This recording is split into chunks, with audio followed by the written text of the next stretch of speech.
Life furnishes us the opportunity to improve, but whether we do it or not depends upon how near we live up to what is expected of us. The first of each month, a person should sit down and examine the progress he has made. If he has not come up to expectations, he should discover the reason, and by extra exertion measure up to what is demanded next time.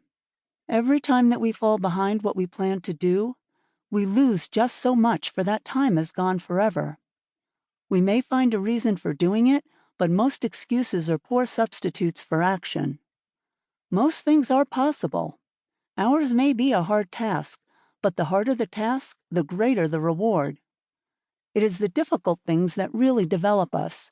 Anything that requires only a small effort utilizes very few of our faculties and yields a scanty harvest of achievement. So do not shrink from a hard task, for to accomplish one of these things will often bring us more good than a dozen lesser triumphs. I know that every man that is willing to pay the price can be a success. The price is not in money, but in effort. The first essential quality for success is the desire to do, to be something. The next thing is to learn how to do it. The next, to carry it into execution. The man that is the best able to accomplish anything is the one with a broad mind. The man that has acquired knowledge that may, it is true, be foreign to this particular case, but is nevertheless of some value in all cases. So the man that wants to be successful must be liberal. He must acquire all the knowledge that he can. He must be well posted not only in one branch of his business, but in every part of it. Such a man achieves success.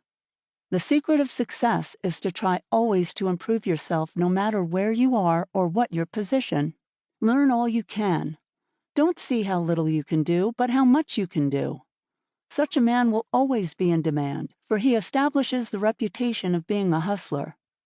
There is always room for him because progressive firms never let a hustler leave their employment if they can help it. The man that reaches the top is the gritty, plucky, hard worker, and never the timid, uncertain, slow worker. An untried man is seldom put in a position of responsibility and power. The man selected is one that has done something, achieved results in some line, or taken the lead in his department. He is placed there because of his reputation of putting vigor and virility into his efforts, and because he has previously shown that he has pluck and determination. The man that is chosen at the crucial time is not usually a genius. He does not possess any more talent than others, but he has learned that results can only be produced by untiring, concentrated effort. That miracles in business do not just happen. He knows that the only way they will happen is by sticking to a proposition and seeing it through. That is the only secret of why some succeed and others fail. The successful man gets used to seeing things accomplished and always feels sure of success. The man that is a failure gets used to seeing failure, expects it, and attracts it to him. It is my opinion that with the right kind of training, every man could be a success. It is really a shame that so many men and women, rich in ability and talent, are allowed to go to waste, so to speak. Some day, I hope to see a millionaire philanthropist start a school for the training of failures. I am sure he could not put his money to a better use.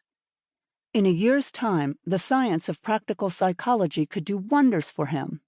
He could have agencies on the lookout for men that had lost their grip on themselves, that had, through indisposition, weakened their will, that through some sorrow or misfortune had become discouraged.